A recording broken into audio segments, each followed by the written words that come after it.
This will be a revisit of the now famous Khajeel Mais vs. Patrick Powell X6 murder trial verdict. I remember waking up to screams from my mom saying Khajeel got shot. So I said to her, "Stop, you must be joking." Going to court and having the case put off over and over and over again. Teach them! Always make sure the message will reach them! There was shock and outrage in the country following news that businessman Patrick Powell was freed of murder in the Kingston Home Circuit Court. The verdict sent ripples throughout the society. It sparked furious discussions about how dysfunctional the country's justice system is. The accused, Patrick Powell, otherwise called Nigger Charlie, was found not guilty on Tuesday, the 25th of October, 2016, for the killing of Kingston College student, 17-year-old Khajeel Mais, after prosecutors offered no further evidence against him in the so-called X6 murder trial. The case against Powell had collapsed the previous Friday, on the 14th of October, after the prosecution's main witness, taxi driver Wainwright, contradicted statements he gave the police, saying Powell was the man who shot Mais on the 1st of July 2011. The lead prosecutor in the case, Jeremy Taylor, told the court that, in the circumstances with no credible eyewitness, the Crown had no option but to close its case.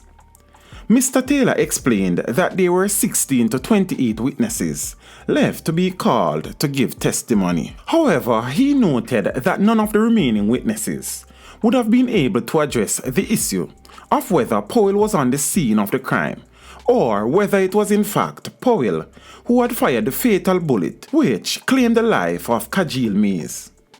Mr. Taylor noted that even if the Crown had put all the evidence forward, it would still have had to be anchored by Wright's evidence. Mais's family stared in bewilderment as it quickly became clear that Powell would be set free. A tense calm enveloped the courtroom as Justice Lord Hibbert indicated that in the circumstances he had no choice but to direct the 7-member jury, consisting of 5 male and 2 females, to return a formal verdict of not guilty against Powell. The Upper St. Andrew businessman was subsequently acquitted of both charges, murder and shooting with intent. The tall, bulky, light-complexioned Upper St. Andrew businessman was represented by a high-powered legal team of Queen's Counsel Patrick Atkinson and Valerie Nita Robertson. Deborah Martin was also part of his legal team. The first statement the witness gave indicated that he was unable to identify the person who fired the shot. So it's prior to come to court? Yes, that's the first statement.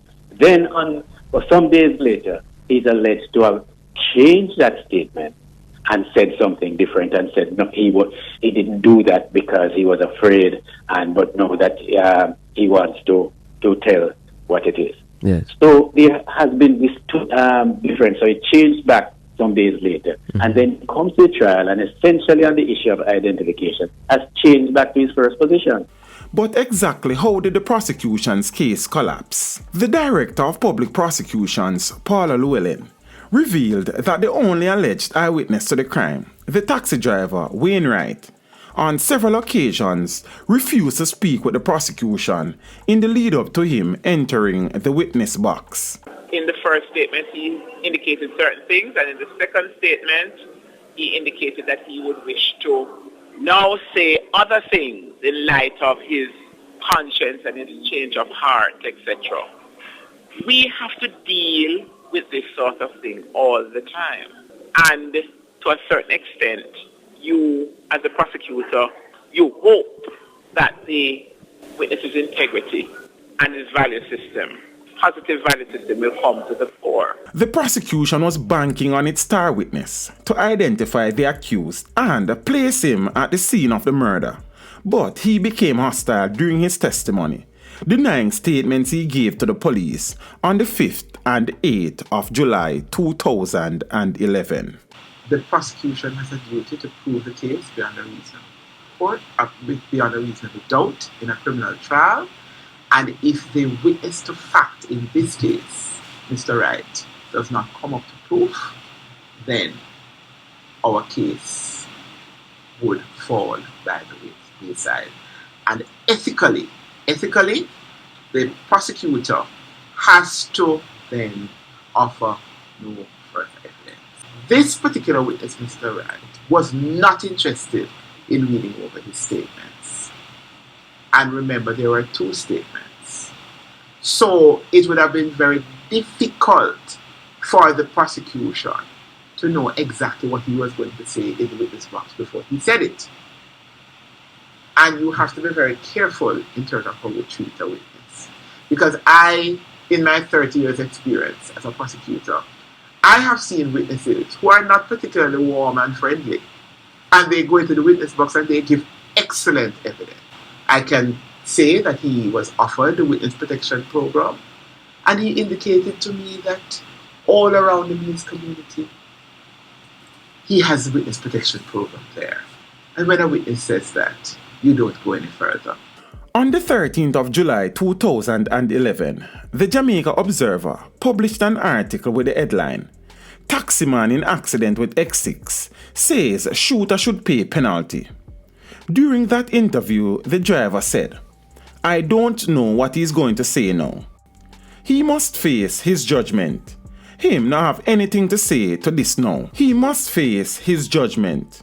Him not have anything to say to this. He is totally foolish." His comments were made hours after the police announced that a suspect was held in connection with Khajeel's killing. The taxi driver told the Observer reporter then that the incident happened exactly as it was reported by the police. He then said of the shooter, "He wanted to take our lives. He wanted to kill us. I just my life me see in front of me." However, this was Mr. Wright after Patrick Powell was acquitted. I tell Mr. Hines, I give him a statement. I tell him, say, I lick up now the car back, pure gunshot start fire, drove around it, guard the station, police them help me. From there, so them start with them thing. Nobody can come and say I give a second statement. Why them never call the policeman inside the court? Because I show them him outside, you know. Get which money, when, where, how. You say you get millions to change your statement. Millions? What I do with it? Them who presented to me, them present it. Meanwhile, after his acquittal, Powell told media personnel after he left the courtroom, "I feel good and God is with me." While inside, Khajeel's mom, Khajeel Mais, was being consoled by a number of supporters, seemingly still in shock at the turn of events. During the trial, Mais's mother broke down in tears when she testified seeing her son take his last breath. During her evidence in chief, Khajeel's mother testified that on the 1st of July 2011, she left Khajeel at a petrol station about 5:30 in the evening. She said she had intended to transport Khajeel to the fete he had planned to attend, but did not because she had to return home and get ready for a meeting. She says the plan was for him to take a taxi at a nearby bus stop and meet his friends at Meadowbrook High School where the fete was being held. She said he did not have his phone on him, but promised her that he would call her from one of his friends' phone once he arrived, but she did not hear from Khajeel. Instead, she received a phone call from a man known as Mr. Robinson. The man's alias is Shut. Robinson was a vendor at the corner of Crane Avenue and Manningshill Road in Havendale, where the gas station is located. May say she recalls the vendor telling her that the car her son had gone into had been shut up. She says she immediately rushed to the Constant Spring police station and was told her son was at the Kingston Public Hospital. According to her testimony, she said when she arrived at the KPH, she saw Khajeel on a bed in a cubicle. She says the teenager was battling a gunshot wound to the head and was surrounded by several nurses and doctors. She told the court that shortly after she arrived, Khajeel gasped. Then there was nothing more. stood there and watched him take his last breath. And the doctor came in and did this.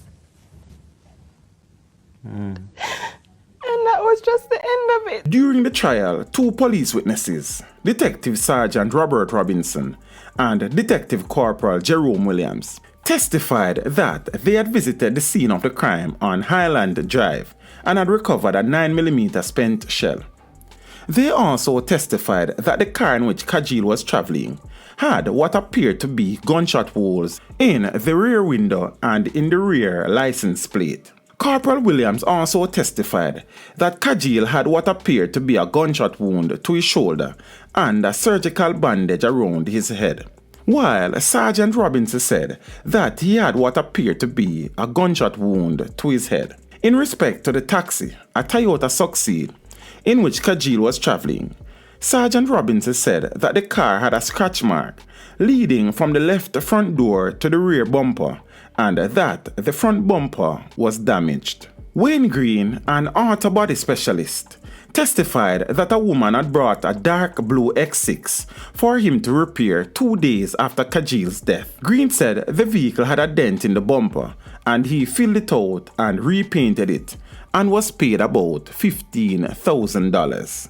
In relation to the same case, Patrick Powell was found guilty for failing to hand over his licensed firearm, a Glock pistol, to police for inspection.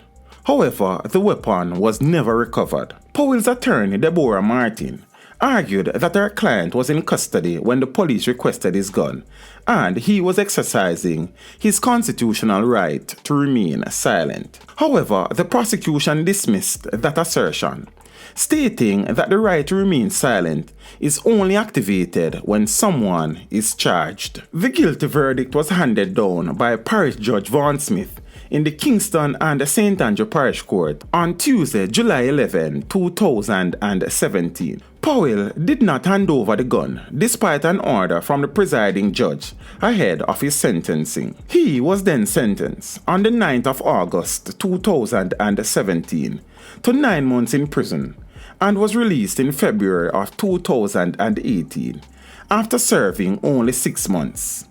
At the time, Joy Stone, Deputy Commissioner of Custodial Services at the Department of Correctional Services, said that a third of the sentence for a first-time offender is set aside as remission for good behavior. Powell was also ordered to pay Khajeel's family $2 million arising from a wrongful death lawsuit. The award by Justice Stephanie Jackson Hazley was made in the Supreme Court nearly 2 years after the lawsuit, which was filed by the teen's parents, ended with a default judgment. Powell did not contest the lawsuit. He was ordered to pay the family $1.7 million in special damages at 3% interest from the 1st of July 2011.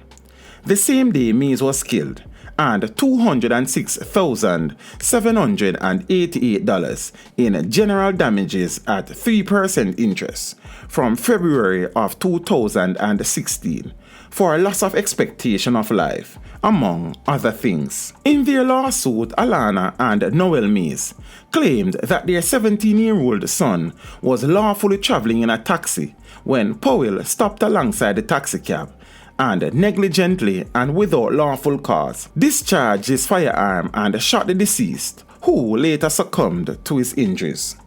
They also claimed that the businessman failed to carry out any or sufficient inquiries before resorting to the use of lethal force in firing on the deceased, who was at the relevant time unharmed and posed no threat.